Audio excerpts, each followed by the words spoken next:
Welcome back, Mental Health World. As you can see, we've changed our set. I'm Shrink Sarita. I'm Shrink Sherry, and this is AJ, our special guest today.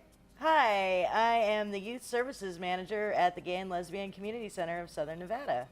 So happy to have you. Thank you.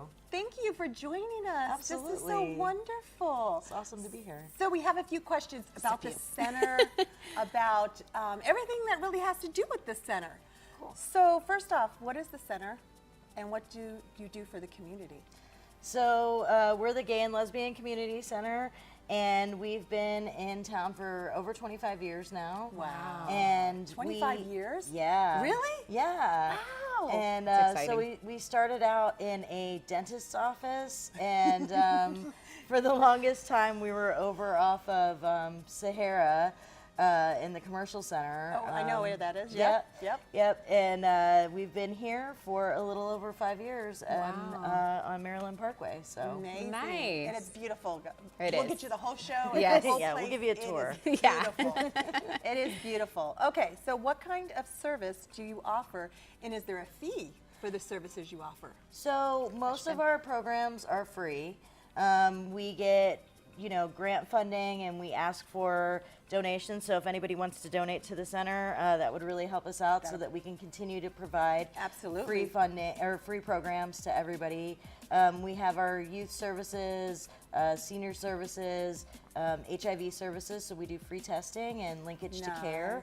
Nice. We have our community engagement, which consists of like our CAN training program, which we train advocates okay. to help people in crisis. I love that. Because we get a lot of Good. people that come in here in crisis. Sure. That is wonderful. And then we also have our trans programming as well. So we offer all of that, and we also, our focus is on serving the gay and lesbian, bisexual, transgender, etc., queer community. But we also have it in our mission to serve low to moderate income residents in Las Vegas. So it's just not just this population, it's all populations, is Yeah. my It's understanding. inclusive. We're a true community center. Exactly. That is love that. wonderful. Oh my goodness. So got a question for you. How'd you get involved? Started all this, huh? Well, I was going to school, getting my master's degree in marriage and family therapy, and during that process, I actually started volunteering at the center because I am part of this community. And one day after I graduated, I was trying to figure out what intern site I was going to go to, and moving on with the process of licensure and all that. Yeah. And the youth services manager had given their 2 weeks notice, and I was actually in Florida visiting my parents, and the executive director called me and said, "Hey, you've already been kind of working with the youth. Would you like to fill in until we find a new program manager?" And I was like, "Sure." Heck yeah. Okay. And so, and then I just never left. They just reeled in. Yeah. The hook, line, and sinker, was it? So much to the chagrin of my wife sometimes, because this is a nonprofit.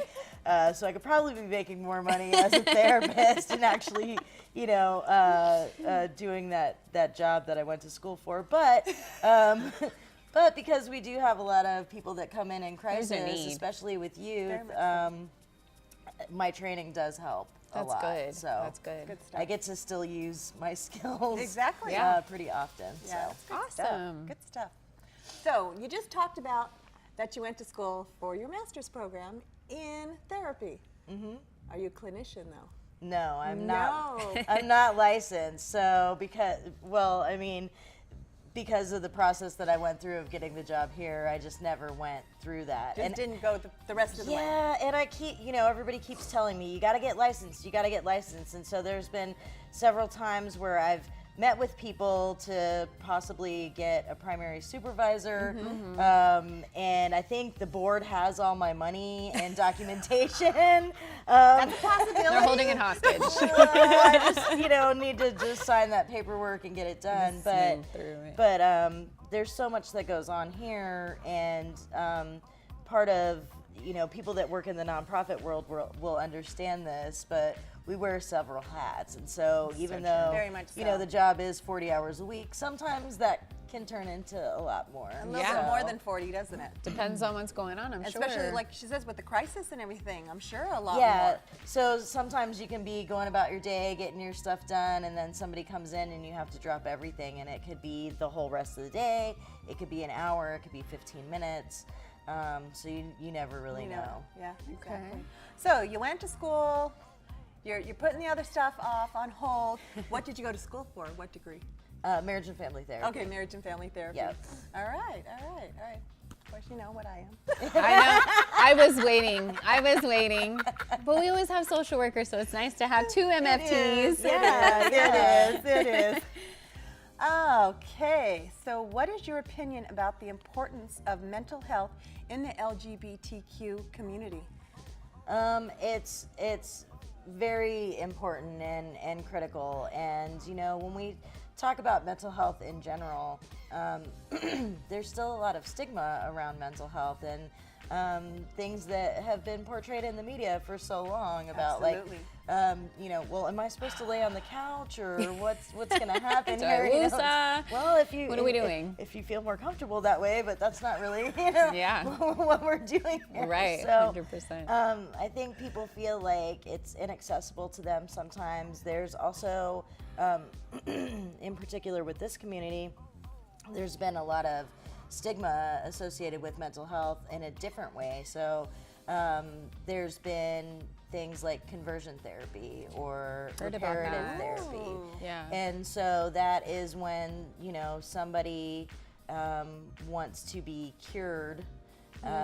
They would go to, it's usually around religious organizations, usually like Christian organizations, will try to fix them or pray away the gay. Okay. Those can be somewhat benign as far as physical abuse, but usually there's a lot of emotional turmoil that goes on because Absolutely. you know, this lifestyle, as people call it, is not acceptable, and they want to try to change you or convert you back to, you know, being heterosexual. But those practices can take, I mean, of course, a huge emotional toll. Sometimes they can be physical as well. So, you Yeah, know, absolutely. looking at provocative pictures of same-sex people and putting your hand in a freezing cold ice bath or something to try to desensitize you to those attraction urges. Yeah. You know? What do you, wait, I got to stop you there. Really? Yeah. That goes on? Yeah. Oh, I did not know that. Yeah. I've No. heard some Have stories. you? Yeah. I deal a lot with trauma, or that's kind of my specialty. And so to kind of piggyback off of what you said, that's a trauma. That's a severe trauma. To try to undermine who you are as a person and say that you as a person is wrong, and to undergo these therapies. Yeah. That's extreme. And so That's the word. the APA has, of course, said that there are no findings that is effective at all, and so they have pretty much said that they don't condone conversion or reparative therapy, and many states across the nation are banning conversion therapy. That's good. So it's against the law in several states now, and every time I see another state come up, it's like, woohoo, you know? Yeah. Absolutely. A little victory there. 100%, It's yes. almost like when we were watching marriage equality happen state by Sure. state. It's Yeah. kind of like that. So the way the laws are set up, though, is that you can't practice conversion therapy on minors. Okay. And so adults could still, if you're an adult and you feel like you're not comfortable with yourself because you are LGBT plus, then that is something that you can elect to, a process you can elect to go through. Wow. I Because know. some people just can't handle can't handle being out. you And then know? when you say adults, so I think of an 18-year-old, but an 18-year-old is not an adult to me. Right. A 19-year-old is not. I know that that's what we consider Legally. as adult, but really, you know, the mind is still young. The mind Yeah. is still very young, and very much so, you know, still exploring, Right. still and, learning. and so that can be harmful, especially if, I mean, the world that we're living in right now, young people are staying home longer and longer, because there's not that same kind of job security that I had when I was getting out of college, for example, that I could really make it on my own. And it didn't take Still more than not one very income. well, but make it Yeah, and didn't for have, sure. didn't have to live with my parents, and so part of that condition could be to do this stuff. And well, I couldn't do it when you were 17, but now we're going to. So it's not. Jeez. But again, it's something that has been something that we're trying to get rid of, and the APA says is unacceptable and it doesn't work. So ineffective. It's good to hear that other states, though, are seeing this and going ahead and passing this stuff. So that's a great thing.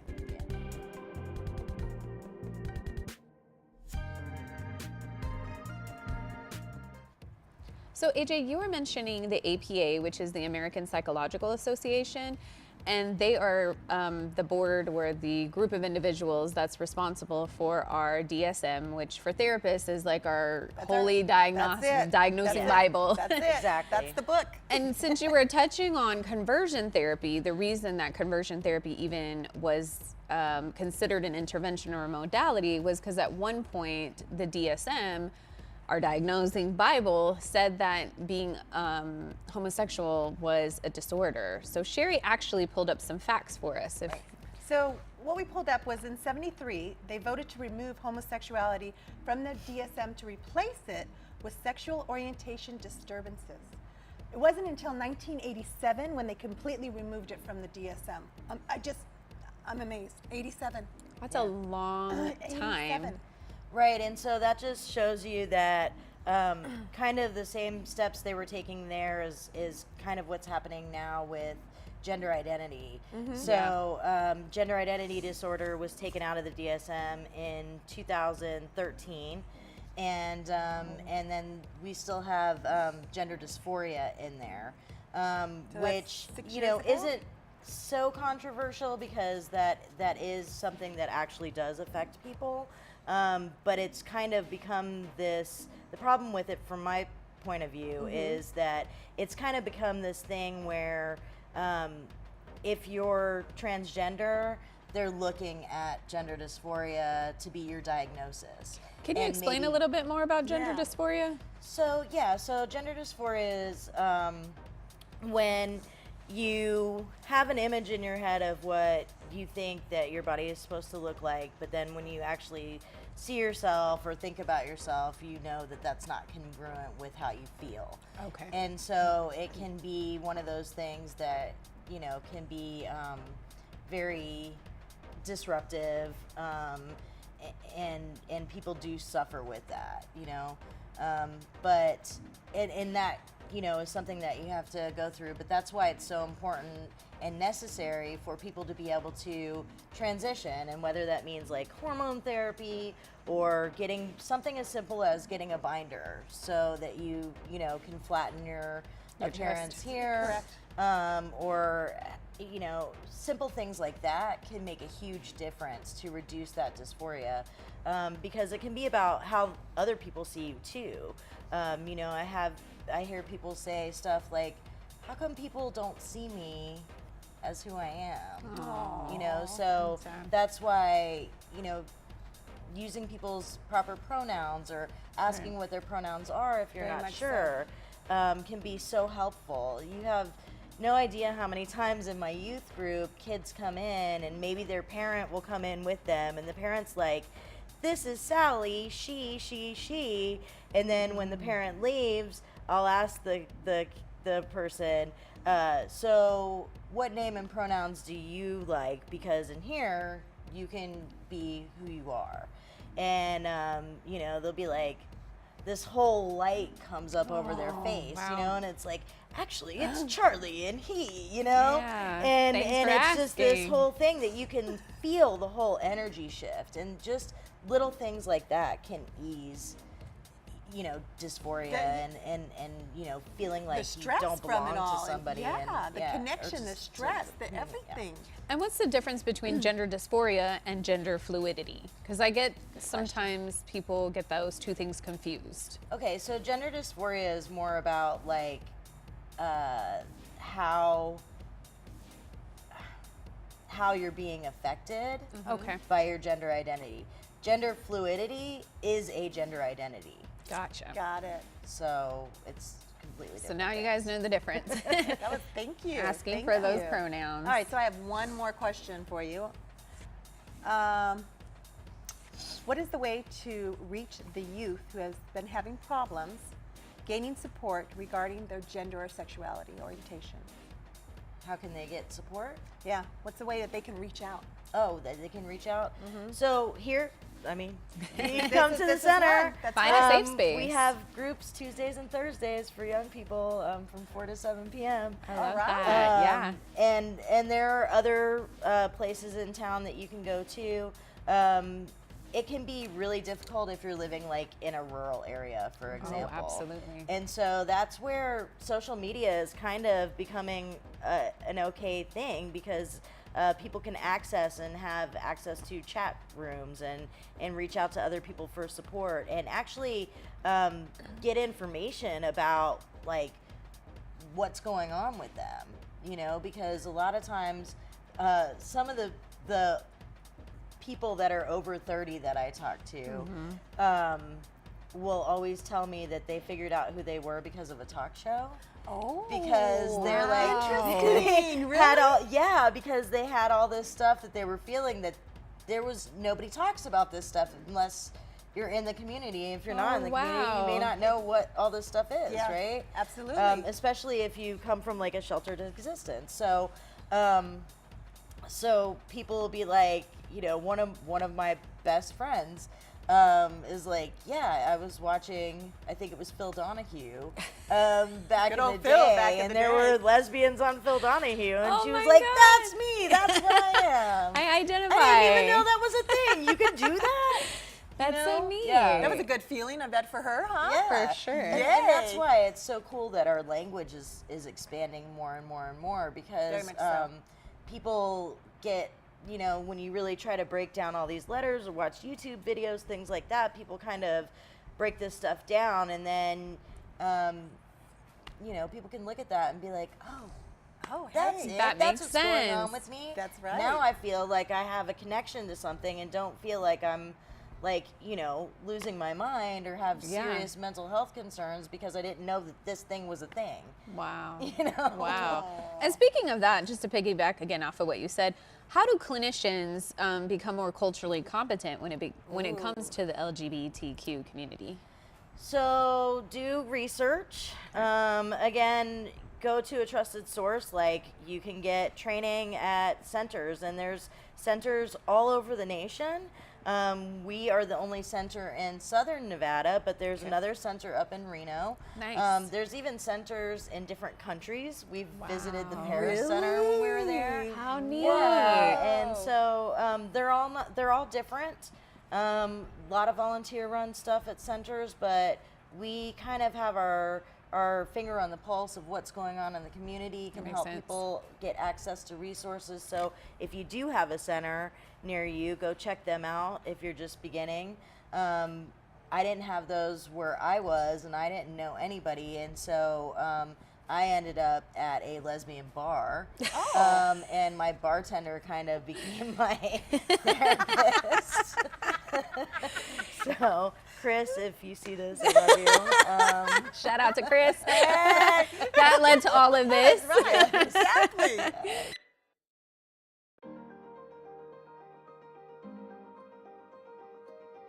100 plus subscribers thanks to you. Thank you so much from the bottom of our hearts. We truly appreciate the love, the support, the interviews, the questions, the comments, the time that you just took out of your day to watch us. So we really truly appreciate it. Thank you so much. Sorry to pause the video, but back to regularly scheduled programming. So, That's awesome. yeah. Sherry and I in Drinks with Drinks, we like to consider ourselves an LGBTQ ally. How do we advocate for the LGBTQ community? So, I mean, it depends on how much you could donate to the center. We're putting that link up. You know, educate yourself, and then help break down some stigma and stereotypes. You know, like that. if you hear somebody calling someone out, you know, intervene and be like, actually, that's incorrect. Yeah. You know, or Yeah. Don't use those words around me. It can be a very cool thing when people call people out, especially if they're in positions of privilege, and you're sitting around and somebody says something and you call that person out, and everybody kind of may go, but they know a couple of things. Yeah. They, the first thing is maybe they're uncomfortable for a minute, and they can really kind of look at that, right? Absolutely. But Being the aware other of your own thing bias. is that group of people knows that it's not okay to say that stuff around you. 100%. 100%. I agree. I like that. Absolutely. In regards to education, can you explain the difference between sexual orientation and gender identity? I feel like those two things get kind of interwoven, and that there is a difference. So, so there is some criticism inside the community sometimes, because sexual orientation and gender identity are very different things. And so it can be confusing to people that aren't in the community to kind of put those things together and just make their own labels for people. That's true. Sexual orientation is who you're attracted to, and gender identity is who you are, right? So very different things. You have an attraction to somebody, we don't even know really what that is, right? It's just who you're attracted to. Sometimes you're attracted to people who are no good for you. But It happens. We've been there. We've been there. Pheromones. That plays a part for Big sure. time. Yeah, so quick example one of my friends used to say is, you know, sexual orientation is who you want to go to bed with. Sexual or gender identity is which pajamas you're gonna put on when you go to bed. I love that. That's That's a good and nice way to put it. Yes. That was well packaged. That was very good. Thank you, Missy. Yeah, I love that. Thank you. That was easy. In regards to this sort of the community with the LGBTQ community, and can you talk more about the negative things that have been happening against the community? Particularly, I know people of color that are trans have been getting murdered. Yeah, and unfortunately, that's something that we don't talk enough or see enough about in the media.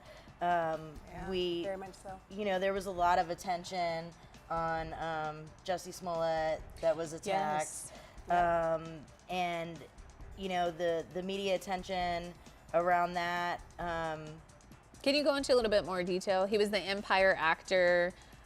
He is very much still alive. He's a black homosexual actor on Empire, which, by the way, I love that show. Watch it all the time. And but he was attacked, and there was some derogatory statements being made in regards to his race, as well as his sexual orientation.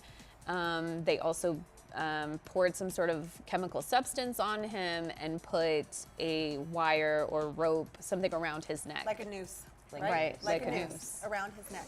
Yeah. I mean, that reminds me, we're stepping back. We're not moving forward. That's a step back. 100%. Yeah. That is not moving forward at all. That is just like history repeating itself. It's just. Yeah, and I think that things have kind of gotten out of hand as we're, you know, but with any movement, as things start to change, there's always going to be pushback, and people are going to get hurt. Always going to be pushback. You know, so that, I mean, it's just a part of creating change. People don't like to change, and so they want to hold on to whatever they think they have. That's so true. Change is hard. To resist that, Yeah, you know. change is hard for but, people. He got a lot of attention, and you don't see that kind of attention when there's like 37 trans people murdered Right. in a year. And these murders, these trans women that are murdered, and I'm saying, you know, it's primarily trans women of color, and it's not just like somebody gets shot. Right. It's indicative of a similar type of situation that happened to Jesse, right? There's this rage type of killing, Very and hate so crime. yeah, and so people get, you know, mutilated Yeah. and strangled, and it's very personal and violent. Yeah. Trigger warning. Sorry about that, but Yeah. Trigger warning. There. but you know, it is, and we don't get the recognition and spotlight on that in the Absolutely. mainstream media. Correct. But the thing that, you know, with Jesse that really hit me is it really shook me up because he's a celebrity. Yeah. He's someone, And that's correct. To me, in my mind, that is like, well, you have a certain amount of status and protection being a celebrity. And if somebody can get through that, it makes it a very scary place for me to live in. 100%. You know? And can what was he imagine. walking? I believe he was just walking. And He was where- walking Getting home. a sandwich Walking or something. home. Getting a Yeah, sandwich. because he was when So he, it's in they his found him, he was in neighborhood. his home. This is his Yeah. neighborhood. Yeah, that's scary. That's It's very scary. And I can see your point too, is how it creates another level or another layer of anxiety, because already mainstream, it's not as acceptable to maybe walk down the street with your partner, hold hands if you have a same-sex partner. You know, public displays of affection are often sort of ogled, or you know, maybe changed into something perverted in terms of just like two lesbians walking down the street together. It's more, Two partners. yeah, Two partners Well- walking down the street together. but it can't be just that. I know. Right. That's- and so It's there's sad. It there's is. things that I mean, I just get used to doing, right? Yeah. And so it depends on where you're at, and there's all these things that I have to do to make sure that I stay vigilant and keep myself safe. Yeah. You know, and sometimes, you know, we'll, like, my wife and I will be walking holding hands, and I'll see people coming, and I'll like let go, and sometimes that's okay, but sometimes she's like, no, this is a place where we're gonna Yeah. hold tighter, you Yeah. know? Aw. And but you know, everybody needs to find out where that safety point is and be smart about those things, because we can't always be activists out there. We do have to consider our safety. So that's why a place like the center and other places like centers worldwide are important, because this is a place that you can just be. You don't have to put on, you don't have to drop hands, you can express your gender however you want to. Yeah, exactly. really important. And it's amazing to me because I work with young people, and there, especially if there's problems at home, there's sometimes almost no place where they can just be. That's a good point. And the reduction of anxiety, behavior problems at school, which are usually in direct correlation to not being able to be causing anxiety. Wow. Sometimes just being able to be here for 3 hours a Yeah. week For our youth, can makes so much difference. can make a huge difference. That makes a lot of sense. It does.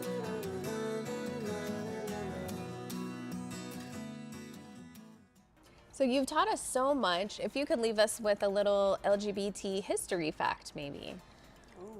Okay. Well, I usually start people off with the Stonewall riots, and this is the 50-year anniversary of the Stonewall riots. So, Really? yeah. And what happened is there were riots ahead of Stonewall. There was the Compton cafeteria riots that started. It was mostly transgender women in the Tenderloin in San Francisco. They were getting kicked out of Compton's cafeteria, and they started a riot with the police So officers. this was And I back in think- the 60s. We're Right, talking so I think that 69. happened in 67 or Okay, 68, okay. and then '69 was the one where everything just erupted, and I think that what really made it the turning point is because it lasted for several days. Wow. It wasn't just a one-off 10-minute, 1 Several hour days. thing, right? So yeah, I think it was 3 or 4 days that this went on. And what happened is there's a lot of like mythos around what happened, and most of the credit goes to Marsha P. Johnson, who was a trans woman of color, and it was around her birthday. And you know, the police came in to raid the place because that's what they did back then. Most of the gay bars were owned by the mafia, and Oh, that's a nice little piece there. Really? and so there were like usually like men and women would go together so that if they turned the red light on and there was a raid happening, or they knew a raid was happening, they could switch partners because it was illegal to be gay. Wow. And so you could go to jail for being gay. There- Wow. Yeah, back in the 60s for sure. And so this one particular night, you know, it was in June, it was really hot. One of the things that people say sparked it off is Judy Garland had just died. And so everybody was like, you know, whatever happened, the attitude was like, not tonight, right? We're done. Yeah, and so, you know, one story says Marsha P. Johnson threw a shot glass, and that's what started it. Wow. There's another story about Stormé de Lavier. She was a black well, she was mixed. She was a lesbian from New Orleans. Okay. And she actually is one of my heroes because she like was so masculine looking that she got hit. Like the cops tried to pick her up on the street when she dressed feminine in dresses and stuff because they thought she was a man in drag. And so she got harassed so many times by the police that she was like, fine, I'm just gonna, you know, dress like a man. And so she did, and then that kind of stopped. But she was there. And so one of the myths is that that she was getting handcuffed and hit one of the police officers and said, somebody do something. And that's what started the riot, you know? Wow. So I've even talked to people that were actually there. Yeah. Because we do a production of Stonewall at the center every year fun. with the youth. So I've researched this a lot, but even people that were there are not really sure what the spark was. Yeah. But we definitely, you know, I want to honor especially those two people, and then Sylvia Ray Rivera also, because she started, her and Marsha P. Johnson started Start Afterwards, which was an organization to help trans people. But things got so chaotic on that night, in that moment, that the police officers actually had to barricade themselves in the Stonewall Inn. The police did. The police, yeah. Whoa. And and so they were trying to figure out ways to get out of there because there were so many people, and then of course it they're in that area, so it catches on, and people from other places are coming now. And so just that while community pulled together. while they were in there was so much hatred though that they just destroyed everything in the bar. You know, the cigarette machines, bar stools, jukebox, everything. They just destroyed and broke everything, right? And so so there's like this thing where there was a sea of the streets were filled with glitter, is what they say, because there were so many when the sun came up, there was so much broken glass everywhere. Wow. And so like the sun came up and everything, like everybody just went home. Like that was it? And you thought that was it, right? Right. But Yeah. then the next night, so it was owned by the mafia. The mafia just got some new cigarette machines and jukeboxes and stuff off of somebody's truck. Yeah. You know, I mean, it fell off of somebody's truck, right? And and they set the bar back up.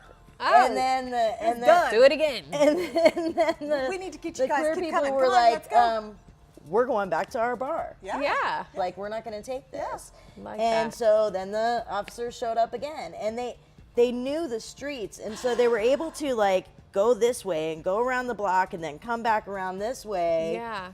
Before the officers could like catch up to them. So it was like they were just kind of like chasing each other around. Oh, wow. And finally, after a couple of nights of this, the police. Couple nights of this. Yeah. And they would just, you know, when it was daytime, everything was cool and everybody would go home. But then at night, is when you the know, real action You happens. know how it is at night.